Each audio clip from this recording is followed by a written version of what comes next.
Zavrie tú knižku? No, pokojne pekne zavríte, tak a odložte do poličky. Šup. Krásne. Krásne, imaginárna polička, imaginárna knižka. Tak pekne imaginujete, ako sa hovorí. Aj v nasledujúcej ukážke také niečo prebehlo pred hotelom v Bratislave.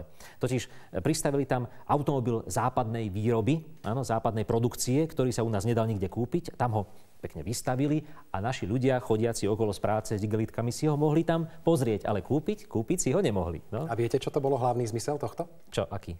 Dráždiť pracujúci ľud. Tak to sa im podarilo. Z času na čas prejaví niektorá z automobiliek snahu predstaviť svoje výrobky v Československu.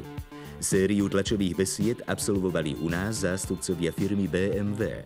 Predstavovali 5-kový a 7-čkový rad. Starší zástupca 5-kového radu bol inovovaný v roku 1981.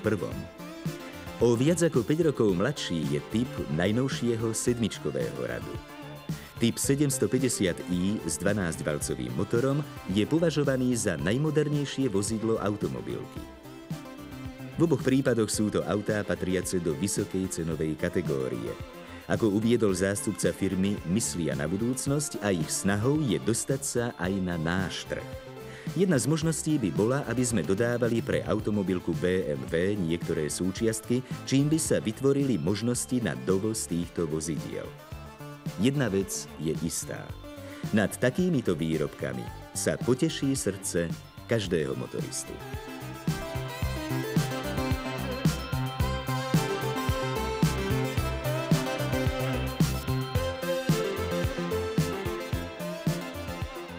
Milí diváci,